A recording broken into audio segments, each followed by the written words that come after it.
Well, thank you, Derek and Craig, for being here with us. You both represent very different industries and businesses, but you both also arrived at emotionality and personality being very important to your customer experience and the drivers around customer service.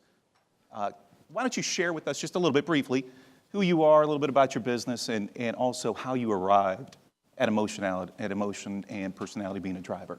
Sure, thank you. I'm Derek DeRaverier, as mentioned, with the Home Depot. I'm the general manager of the online contact center. So I've got 2,000 on my team, and we support both phone, chat, and email. We're a large team in 3 contact centers across the U.S. And when you think, I've been in job for just a little over a year, and I think that's important to say. And you know when people move into a job, they always think about, okay, what do I need to change? What am I going to do differently, right? First we learn, right? We do that first, we know that. But what was important to me is to think about, okay, what are the things that I want to accomplish? And they're the key things that most people want to accomplish is having the right metrics and moving the right numbers and doing those sorts of things. But when you've got an organization that size, you've also got to think about change. How much change can I implement at one time?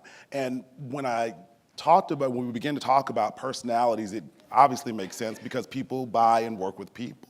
So our ability to use the predictive routing really was helpful because it didn't require a lot of change for the associates. It was kind of something they didn't realize, but it really garnered some good results. So the personality piece made sense, but doing it without being obtrusive and having to change a lot of things that they were doing was helpful as well. Great. And what about you, Craig? So yeah, welcome. My name's Craig Houth from United Health Group, as Alex said. I'm actually part of United Health Group's Optum division. Our sister segment is United Healthcare.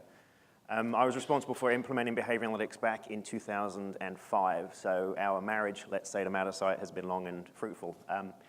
When we implemented it, one of the things we were striving to do or take advantage of was behavior analytics, the behavioral profiling, so the personality aspect of it. So we were very early on in the cycles, and it was one of the things that we wanted to do to differentiate our service model in the industry.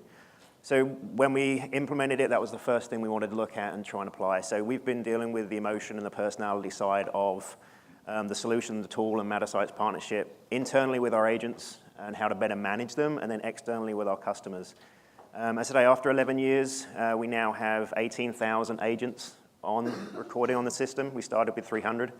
And those 18,000 reps, we now have north of 400 million calls worth of data within our system that we are trying to benefit from. So again, long-standing partner of Mattersight, and we continue to try and leverage the emotions through our work. Well, Craig, you're dealing with massive data sets with that sort of profile. How is big data playing a role in your strategy? And share with the audience some of the ideas and innovations you've employed. Sure. So we're all kind of call center world here, or contact center. One of the things I'm now trying to challenge us to do as an organization is leverage this 400 million calls of data outside of the call center. So from a big data standpoint within the healthcare industry that we're in, you're talking claims payment, you're talking pharmaceuticals, you're talking clinical data. We are now trying to match it with our call center data, commonly indexed by our member ID. Back in May, I brought our account execs from a UHG standpoint from Mattersight together with SAS, the statistical software company, as 2 large vendors of ours, both in the analytical space. And my challenge to them was, what can you do better together for us? And one of the outcomes was, how do we bring this data together? SAS being our large analytical software. We have large data sets. We're very lucky in that respect. And now we're working on bringing those together. And one of the things we're looking to drive or understand is, how does the claim history, pharmaceutical, clinical work with our contact history, the personalities that exist and the behavioral analytics data, and find out what we can do with NPS. Also with our outbound campaigns, we're marketing very smart people that do a lot of segmentation. Why can we not use those personalities on top of the segmentation to do better outreaches, especially in our Medicare and retirement space? So that's the type of big data work that we're doing. I find it's very exciting. We're also going to use SAS's machine learning capabilities across our organization. I have a feeling, and Chris Danson talked a little bit about this earlier, that we can use the machine learning or the artificial intelligence within the call routing space, partnering not only with our call center data, but again, looking at claim, looking at clinical work. What can we do when you bring that all together with one individual? How can you best route that call to maximize or minimize whatever the target metric is? So that's kind of where we're at. Great, great. Now, Derek, at Home Depot, you talk about a values-driven business. What does that mean, and how does this strategy relate to that? Yeah, it's important to know that our founders of the company really gave us some really strong principles that we still employ every day in our business. They're the value wheel, which you see in the inverted pyramid. And the inverted pyramid is one, I think people kind of understand that concept. But the values wheel is very significant. It talks about things like giving back, excellent customer service, doing the right things, and taking care of our associates. And I'll just share with you a couple of quick ways in how that really manifests itself. One is the Home Depot is going to be giving $250 million to veterans by 2020. And we don't just do in terms of money, we actually participate in a lot of that work. I've participated in foundation events where we're building houses and doing those sorts of things, so we do that as well. When I think about what it looks like within the contact center, one of the things that's unique is we have what we call the Homer Fund. So any associate within the business who has a need for food, we've got a Homer Pantry, right? And we know that this does happen. And it's interesting, I don't think I was as aware until we had it as an option for our associates, to be quite honest. And if you're going through some issue and you need some food, there's a Homer Pantry. The next phase that we actually have within our cafeteria, there's a cabinet, and if you didn't have any lunch, we're gonna take care of you. You can go ahead and have lunch, and it's kind of an honor bar. So we do those things, and it's part of our values, which says, hey, we take care of each other, we take care of our community, and we take care of our customers. Excellent. Excellent. Now, why don't you both share a little bit about the typical profile of an agent in your center? Maybe, Craig, if you could go first. Well, I've been at United Health Group for 12 years, and there was a cyclical hiring practice in the call center around, do we want someone with healthcare experience, or do we want someone who's been in the call center? And it flipped and flopped depending upon the success of each one. Each one has its challenges, each one has its benefits. What evened it out was putting behavior analytics into the hiring process. So we have, for a new hire, we have 15 weeks worth of training. Within that, for those who have been in the healthcare industry that have never been in a call center, they've never heard themselves speak on the phone, which can be pretty amazingly eye-opening at times. So what we did is made sure that their ability to listen to their own calls through the portal, through their own login, can really help them sound a little bit better on the calls, I have to admit. Similarly, with those who have been in the call center, they know the drill. They know how to communicate with individuals. I would challenge anybody, I'll go toe-to-toe, that I think the healthcare member services phone rep is the toughest job in the call center industry. You have to be financially knowledgeable where the health spending accounts. You have to have medical knowledge with regards to the treatments that is being discussed. You have to have healthcare as knowledge with regards to how claims are paid. And you need to be a counselor. All of that in 6 to 8 minutes. So, I would say that the amount of complexity that they have is tremendous. So people coming in with a call center experience, they may have been, no disrespect, maybe in the airline industry, which obviously has had emotional aspects, but the complexity of the information you're dealing with on screen is totally different. So we try and having them listen to the calls grounds them. And so the background now, and I think with the solution itself, really helps us smooth out the experience. So our hiring is a little bit more from a background standpoint. Unlike what was presented earlier, we don't have a specific personality style that we hire for, because I think every different style has a different dynamic, a different strength you're going to bring to the industry and in our environment. So some will progress into different areas, it's tapping into strengths. So we don't have a particular type of person. If you're got the willingness to work in what we're doing and willingness to succeed, we'll bring you on as long as you make the basic requirements. Great. What about you, Derek? Yeah, I would say we hire for the will to serve and take care of our customers. We look for those aptitudes specifically. We do have probably a very broad demographic, right? Because we've got some that have actually worked in the stores before that come to work for us in the contact centers. We have them that have come from other contact center experiences. So it's somewhat diverse, but we really look for the right skills saying, hey, I'm gonna take care of this customer and do the right things to be able to deliver for the customer. Okay, now Derek, within your environment, loyalty cuts both ways. Loyalty of your customers, but loyalty of your employees as well. What sort of programs do you have in place to engage your employees and to keep the best ones? Yes, so we do lots of recognition. Our company actually does profit sharing. So we have several times a year where we actually say, hey, the company's doing well, you are a part of that success, and we want to recognize you. For our individuals on the phone. And that may be a little different and unheard of, but that really says to them, hey, I'm a part of the business and part of the success of the business, and my ability to contribute is absolutely important. So that's one piece of it. We also do, as many of us probably do, the Voice of the Associate survey, where we look at, hey, how are we doing in different areas? And we create action plans to say, What are the things that we need to focus on? And I think those things, along with the values, really create the type of loyalty that we want. Okay. I also know that you take great pride in the design of your centers. Some of the leading designs of call centers in the industry, as it's been recognized. I know that you took particular interest in your shared break area. Maybe you could share with the group just what went into that and the benefits of that collaborative space. Sure. We've got 3 contact centers, and 2 of them are designed almost identically, which makes it very difficult when I go there to try to figure out where I'm going. I get lost. But what's unique about at least the 2 of them is they've got, think about your home, and I think most people know new homes today have an open floor plan, right, which is what we all like. So think about this as an open floor plan, and when you have an open floor plan, where does everybody hang out? In the kitchen, right? That's the whole concept of an open floor plan. So when you walk into these 2 contact centers, you actually have an open floor plan, right? So right there in front of you is what we call the football area, which is a common area that can be used for recognition, training, lunch, all those sorts of things. And people congregate there all the time. You have got signage around the business, signage around the activities that are going. So it becomes this area where people congregate. There are games, there's television. So it's a real common area. The other thing that's common to all 3 contact centers is a lot of collaborative spaces, right? Not just conference rooms, but places where you can go and just have conversations that are a bit more informal versus the, hey, let's go in the room and talk about something, right? That always feels a little like, I'm in trouble, right? But let's have a conversation and be able to do it in a more relaxed environment of the other things that we have. Well, thank you. That's helpful. Now, Craig, common problem in all call centers is burnout of your best agents. How do you balance getting the calls answered quickly without burning out your best agents? So, as I mentioned earlier, when we first took on behavior analytics, the personality piece was huge for us. And what I tried to drive was its use internally within our agents. So how our supervisors manage the agents based on the personality styles, based on their the preferences for communication, based on their preferences of coaching. Different styles drive or desire different types of coaching, different scheduling, everything like that. So we did a lot around creating an environment internally that can leverage that trainings.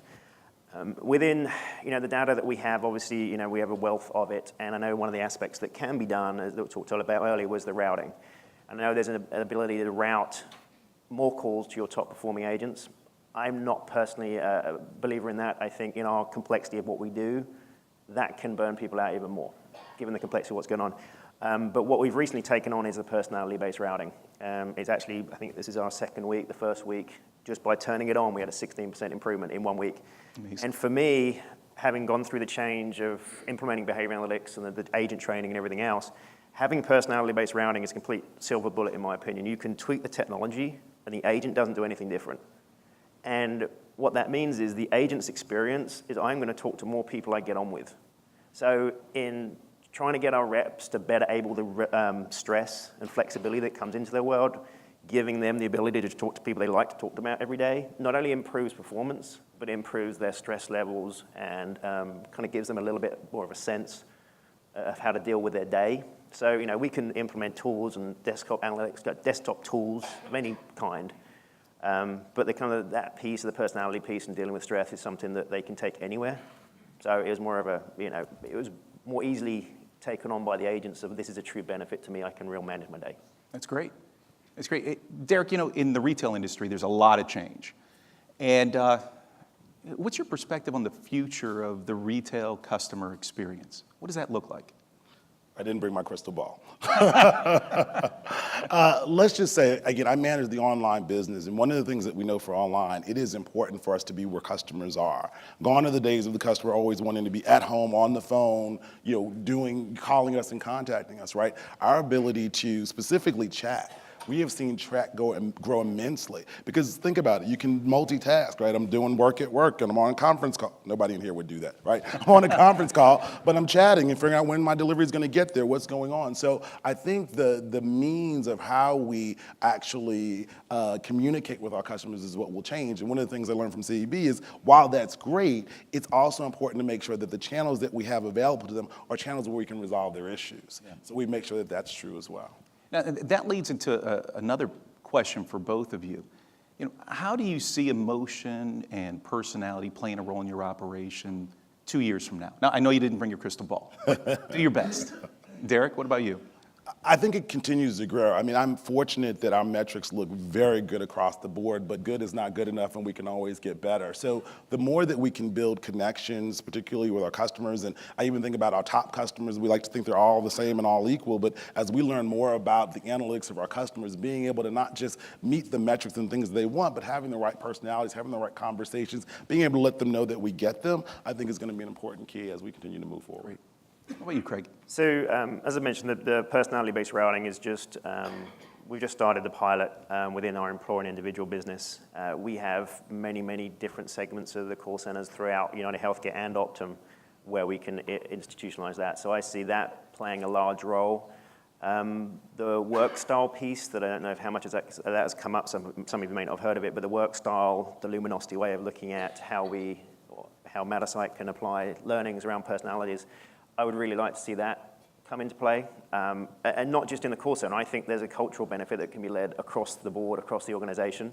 The group I'm in, kind of the technology consulting piece, we deal with customers, and I would like to see it piloted there as well as the call center. So I'm hoping personally that work style starts to have a little bit of a footprint as a cultural shift in the call center and outside the call center. We share that. So, Derek, give us a sense for what's it like working with us? What's different about working with us than some of your other vendors? I think one of the things was when we sat down and began to think about it, all of us as businesses were like, okay, one, we're always thinking about where am I going to get the money from to do this, right? Let's just be real about it. It's one of the things that we think about. Will I be able to get the agreement on this? One of the things that was interesting and actually made it somewhat effortless to work with the Mattersight team was the guarantee. We knew that based on the way we agreed that here's what it would cost us, but we also knew that we'd be able to recoup it back. It was a little nerve-wracking at first, but you all have come through, and we're feeling really good about what we're able to do, not just for the associates, but financially being able to deliver on the commitment. Why don't you expand on that a little bit? Just share some anecdotes about what sort of performance you're achieving and maybe some stories about how that's impacted your team. Sure. So we started in July of this year with the predictive routing, and I have a gentleman on my team. I like to call him Rain Man because he's kind of that guy with all the numbers. And everybody needs one on your team. It's not me, but I need one, right? And let's just say he spent hours trying to say that this won't work, and here's why it won't work, and literally came back frustrated every time. I was like, it works.